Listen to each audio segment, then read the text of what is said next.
on to the last two teams. It's going to be the Bears and the Lions. We'll start with the Bears. So the Bears finished 6-11 this past season. And fun fact, the Bears have an under of 6.5 wins this year. And it is the most... Smash. Yes. Smash it. But listen to this. It is the most lopsided win total bet at Caesar Sports this offseason. Over 95% of bets are on the under. Yo, 6.5 is crazy. So everybody is betting against the Chicago Bears. So the topic for the Bears season is, will the Bears be better than we think? Or are we following the 95% at Caesar Sports? I'll tell you what. It doesn't make me feel good. Fair enough. That 95% of people say the under. I get it. But you know what? Sometimes you really just can't run away from what your eyes are telling you, right? In my notes, you asked me, will the Bears be better than we think? My first 3 lines, hell no, all caps, exclamation point, these brothers are horrible. And 3, I feel for my guy, Justin Fields. Because I really do. I like Justin Fields. I think that he has the intangibles, and I look at his game, and I think that he has some things that you can work with if you want him to be your franchise guy. He showed flashes last season of that being true against Pittsburgh, relatively against Green Bay, even though, yes, to Joel's point, it was 2 passes that showed the stat line being a little bit better than what it actually was. But regardless of that, he showed moments that he could be really good in this league. But what did they do to really help him out on the offensive side of the ball? Not much at all. The offensive line did not improve that much at the wide receiver position. It's Darnell Mooney and who? Could you tell me, right? Because Pringle just got arrested. I could name their entire wide receiver. Wow, Pringle just got arrested? I think he got in trouble. Like a couple months ago. And with the run game, David Montgomery is one of the better running backs in the league. Not among like the top 10, but he is definitely on the higher end at the running back position for sure. But defensively, this defense is not good. It's scary. It's really not that good. You have Robert Quinn, Roquan Smith. That's about it. Secondary. Jalen Johnson is in the secondary. Eddie Jackson. And Jalen Johnson was underwhelming last season. Eddie Jackson, for sure, he's one of the guys that you have to respect. He is the guy you have to respect in that secondary. But I look at this team overall, and it does not make me feel good whatsoever. I'm really down on them to the point that I do, in fact, have them under 6 wins. And I have them under 5 wins. I have them under 4 wins. I have them under 3 wins. I have them winning 2 games.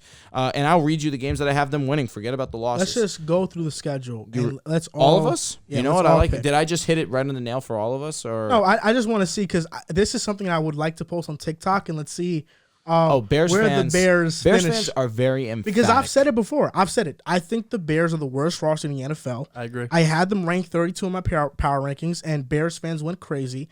But let's go through the schedule. So I'm glad it's not just me, because Bears fans, I'm the Justin Fields truther. All they do is shit on me. I mean, I'm going to be honest. What is there really to praise? Nothing. Darnell Mooney, David Montgomery, and 50% Justin Fields. And I say 50% because he's still young. Yeah. This is the Chicago Bears schedule this upcoming season. So let's give our predictions. Week 1 versus San Fran. Loss. You keep track of 0-1, stuff like that. Okay. Green Bay Packers, week 2. Loss. Week 3 versus the Houston Texans. Oh, you have them losing, I'm assuming? Win. Yeah, of course, against Green Bay. Yeah, of course. Houston, you have them winning. Really? I have them losing. They need to win somewhere. I do have them winning. I think they beat Houston week 3. Houston's a little bit better. I agree. Week 4 at the Giants. It's a loss. Loss as well. Week 5 at Minnesota. Loss as well. Week 6 versus Washington. Loss as well. Week 7 at New England. Loss. I think that's a loss as well. Week 8 at Dallas. Loss. Week 9 versus Miami. Loss. Week 10 versus Detroit. Win. I have them winning here. I think this is a win as well. Week 11 at Atlanta. I have them winning here. I think it's a win as well. Week 12 at the Jets. Loss As well. Week 13 versus Green Bay. Loss. Now, week 14, what is their record? This is their bye week. You have them. You have 2 wins. You have 2 wins. I have 3 wins. I apologize. Yeah, I have 3. I have versus Houston. Correct. I have versus Houston versus Detroit and at Atlanta. Correct. So 3. You have 3. You have 3. I have 2. Week 14 bye is so brutal too it for is, a team like this that is going to get off to a rough start. A young quarterback. Week 15 versus Philadelphia. Loss. Week 16 versus Buffalo. Loss. Week 17 at Detroit. Loss. This is a loss. And Week 18 versus Minnesota. Loss. That's a loss as well. So for me, I have them finishing 3-14. Me too. I have them 2-15. It's sad, man, because I was very high on Justin Fields coming out, and Chicago has failed him up to this point. I mean, they obviously traded away their first-round pick this year to trade up last year to get Justin Fields, and their only addition in the draft was getting Velez Jones, who is a 25-year-old rookie, 6 years in college. It wasn't until his sixth year, that he put up more than 300 receiving yards. If you go on his Pro Football Reference page in college, kick and punt returns come up before receiving yards. Hopefully, Velez Jones works out. Bears fans are very high on him. He's fast, but you have Darnell Mooney, Velez Jones, Equinemius St. Brown, Byron Pringle, Cole Kmet, David Montgomery. But you look at this, like, they have the worst wide receiver core in the NFL. Mooney, Velez Jones, Byron Pringle. Cole Kmet is a bottom 20 tight end. They finished with the 22nd ranked offensive line, and they lost James Daniels and Jason Peters, who started 15 or 16 games, I believe. So now the new offensive line is Tevin Jenkins, a second-year player who was underwhelming in his rookie year, Cody Whitehair, Lucas Patrick, Dakota Dozier, who was the worst offensive lineman on the Vikings last year, and Larry Borum, who was a sixth-round pick last year.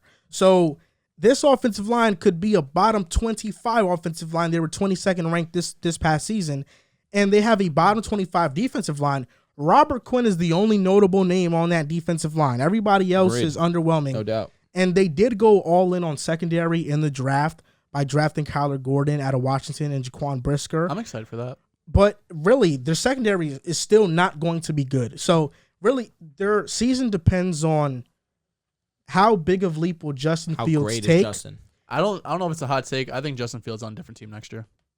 Ooh. You have them going 2-14. We're having them going 3-14. That's probably the number one overall pick. So you think they draft Bryce Young and they don't? They have so many other needs to address. You know, I think this happens. I think the Bears are absolutely abysmal this year. They potentially do get the number one pick. Trade it. Since it's Bryce Young that everybody wants, they trade back. They get assets and they still build. You around also have to Justin remember Fields. this is a different GM and head coach who drafted Justin Fields. Oh, you're right. It's a different front office, so it's not like they picked Justin Fields. They're gonna say they're high on him because they have to. But I think you get the number one pick. They have a chance to get their guy. Plus, you reset the quarterback, so it's not 2 years in. Now he's year one rookie deal. I think they do it. But I feel like they have too many needs to just feel like the quarterback is the fix for them. But the thing is, Justin Fields is going to struggle this year.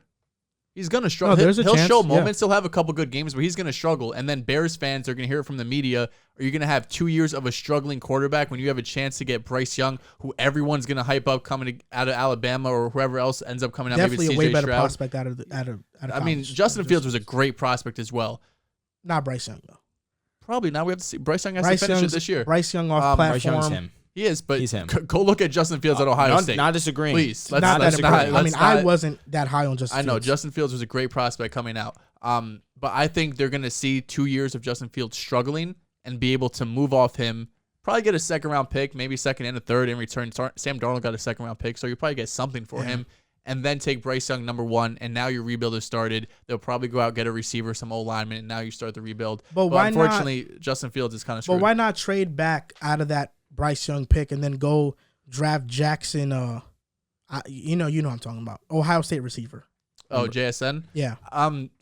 Because you're going to have 2 years of Justin Fields struggling. So would you rather have the chance to get the number one overall pick, who you're going to see Justin Fields be on the field and really struggle for 2 straight seasons? You have a chance to get a new quarterback, give your fan base new hope. It's a new head coach and GM who's picking their guy. They're all in on one guy. Yeah. I don't disagree. I think it's a fine move, but I just think it's not going to be realistic. They'd rather trade Justin Fields. From the Bears fans that have commented on the stuff that I've put out, very hurtful stuff that they've said. Me too. But they have said that stay away from that. Bears fans have said that this year they already know they're going to be garbage. It's next year when they have a boatload of cap space that they can make moves to sign players to surround Fields with. So that's why I think that they trade out of that pick. They get multiple firsts and assets. They draft a receiver. They sign defensive players. They sign offensive linemen. And then the third year is really when you evaluate Justin Fields thoroughly. Maybe. Yeah, I mean, they're going to struggle for sure this year, though. They're going to struggle. Not looking forward to talking about Bears during the season. Not at all. We don't really a lot have of to. negative I don't know. stuff. Are we going to talk about them? I don't I'm know. excited to watch Justin If Fields. they're We didn't talk- surprised, we didn't right? talk I'm excited for much- Justin Fields and Darnell Yeah, Mooney. that's- Like they had a real David connection Montgomery's my last year. guy. I know, and Mooney's my guy. Yeah. Hey, listen, I'm a Mooney guy too. Yeah, facts. And they had a connection last year. I'm fake. It's a shame. I love that trio. Those Yeah. three guys, I do. It's dog shit I do outside rock of it. with them. It's not it. Respectfully, if you're on the Bears, but sorry. Like,